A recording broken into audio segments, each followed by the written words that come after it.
What's up, everybody? Welcome back. Hope everybody's having a great day or night whenever you're watching this. We got Game 7 in the NBA Finals for the first time since the greatest finals comeback ever in 2016. And I'm going to be honest, this series has been nothing but a banger, and Game 7 is truly unpredictable. OKC's going to be at home. They rarely ever lose 2 in a row. The Pacers trying to get their first chip. The Thunder trying to get the first chip since the Sonics days. There's so much good stuff going on in this series. Game 6 felt like an anomaly in this series because, I'm going to be honest, the Pacers they kicked the shit out of the Thunder in that game. Felt like that a little bit in Game 2. The other 4 games have been really close, kind of up until those last few minutes before one team took over or ran away with it. I think in Game 6, OKC ran into a lot of problems with this ISO ball stuff, and I think in the games that the Pacers have lost, they've ran into problems with this ISO ball stuff because they're getting doubled and they're getting killed because not everybody on the court can improvise out of a double team. They don't know how to make all the right reads. These young teams haven't quite mastered that yet. Haliburton is one of the better playmakers in the entire league. Even he's struggling with it to a very high degree because he's having more turnovers in this series than he basically has all season, all series, anywhere else, all the damn time. It rarely has ever happened like this. He's having trouble with it. Now, I want to talk about Game 6 because we're going to get back to the ISO ball and kind of just the things because I think the Pacers figured out something that is fairly easy for them to replicate and something that they can actually utilize in Game 7. They sent a ton of double teams at SGA and J-Dub. Those were the only 2 guys that you could tell that they were all that worried about, and they doubled them every single time it came off of a screen. It was a hard hedge, hard show, and they would keep Miles Turner, they keep Obi Toppin, they keep Pascal, whoever it was, with the on-ball defender as he fights over the screen because they never go under. They basically kept that to where SGA or J-Dub had to see 2 bodies every single time they tried to make a move with the ball. Anytime one of them got into the nail, the paint, the free throw line, anywhere there in that mid-range, a double came from one of the sides. And let's just be honest, the Thunder and those 2 players sucked at dealing with it in Game 6. I don't think that they'll be that bad again, of course, but they were terrible against it. There was a point in this game, I think it was halftime, J-Dub and Shai had 8 turnovers and no assists. You want to wonder why they got blown out? That tells you the whole story for the most part. But the Pacers, they're doubling where they doubled and when they doubled was phenomenal because they can actually do that again and have success with that.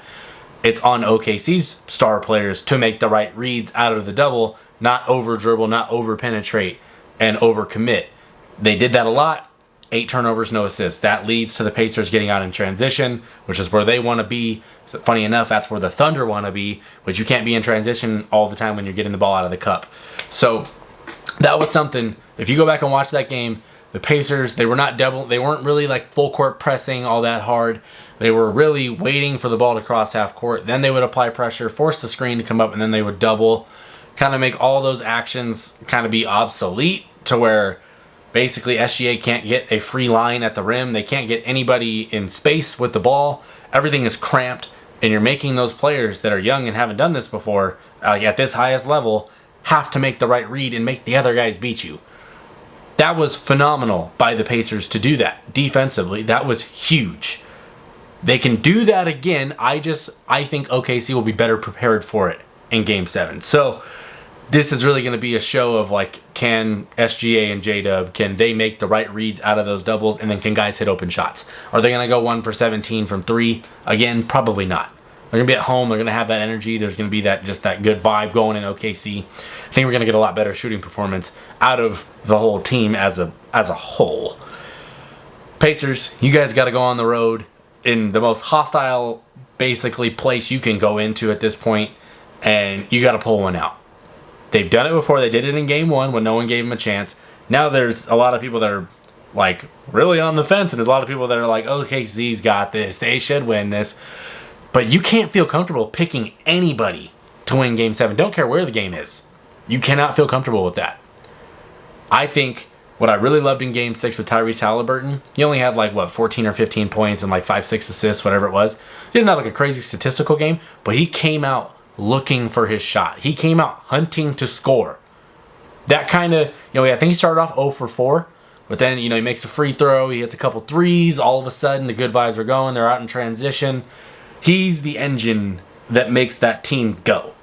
So him coming out and being aggressive with that calf and being, there was a huge question mark going into the game, being aggressive was huge for them. Because if he comes out and he's like, I don't really want to try to push off my calf, I don't want to go full throttle, they'll probably get mollywopped in that game. So he came out looking to score. He needs to do the same thing in Game 7. Come out aggressive.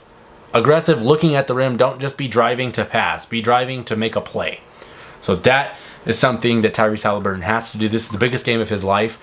I think Pascal Siakam has been flat out amazing in this postseason. He's been, my personal opinion, if the Pacers win this championship, he would be the finals MVP, depending how Game 7 goes, of course. But through 6 games, he's been their most impactful player. I think Tyrese Haliburton is their most important player because of what he does for their team, but Pascal is probably the most impactful because of what he can do defensively, creating his own mid-range, can knock down a 3, can create for others, kind of does everything to a degree. So impact-wise, he's there. Tyrese is just what makes this team go. So he's got to come out, same ferocity, same energy, same everything. The whole team got to do this for the Pacers to have a chance in Game 7 because it's going to be the hardest game they've played all season, in my opinion. OKC, I think the model is simple. You can't let the Pacers get out in transition. The only way you prevent that is by not turning the damn ball over. The games where they've turned the ball over really poorly, they've lost. So I think basically whoever takes care of the ball better in this game and gets better shots is going to win. You're going to get some tough buckets. Shai's going to have to knock down some tough mid-range. J-Dub's going to have to finish through contact. Those things are all going to have to happen. And I think OKC, you need something from Chet. Just something. Give me anything. Because my God, he's been horrible. Offensively. Defensively, he's been good. Offensively, it's been a tough watch. Watching Chet play in this series. Because he's looked so good in other series. This one, it's been bad. Playing through contact is something that he needs to do all offseason. I know he's a skinny guy and he's not a banger or anything like that. But you got to be able to go through somebody at some point. You have to be able to rip through contact and finish a dunk, finish a layup, do whatever you got to do. They need a good Chet game. If they don't get that, it's going to severely dampen their possibilities of winning their first championship since the 70s. So, Chet, I think a lot of OKC fans, a lot of NBA fans, we're kind of calling you out. We need to see something because this has been piss poor at best. That's all I'm asking. Just be adequate in this Game 7, and I think OKC will have the edge in that. But the Pacers have done such a good job basically shutting him out basically the whole series that, there's reason to believe that he won't because we've got a 5 or 6 game sample size of him looking brutal. So they definitely need him to step up.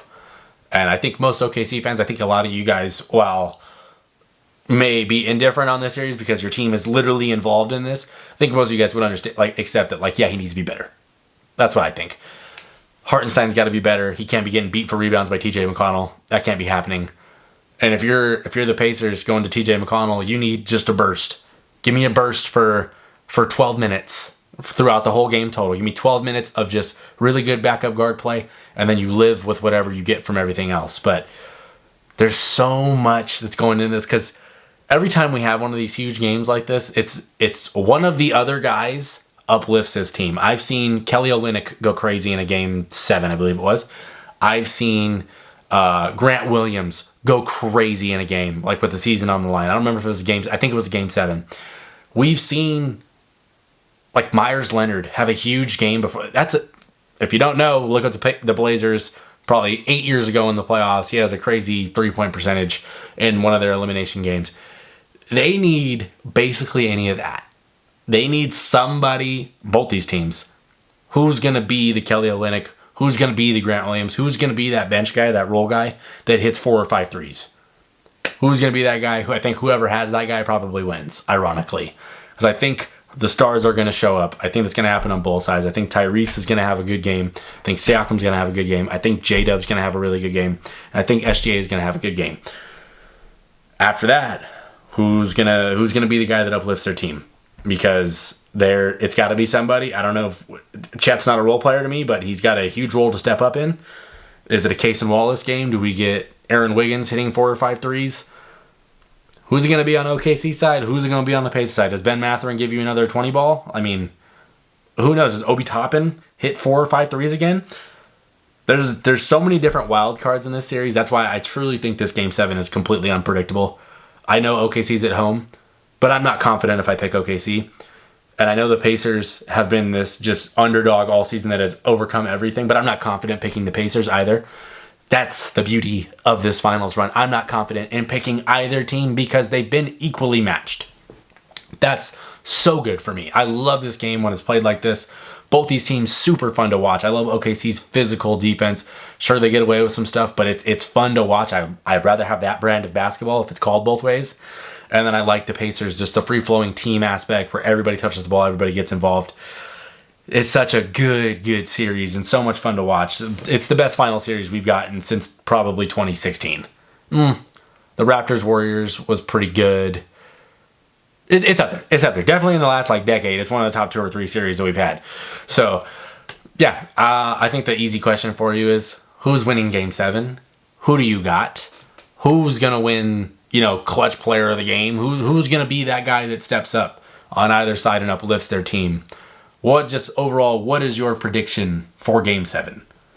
I can't come to terms with picking the Thunder or the Pacers.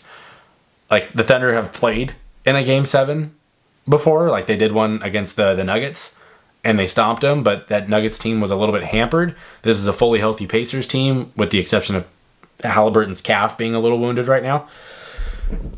I don't even want to pick. That's the thing. Because I feel like when you pick, you're kind of hoping to see one team, the team you pick, win. And ultimately, I just would really love to have a fantastic Game 7, and whoever pulls it out, pulls it out. I think that's because I've liked what both these teams and all these players have done pretty much all season.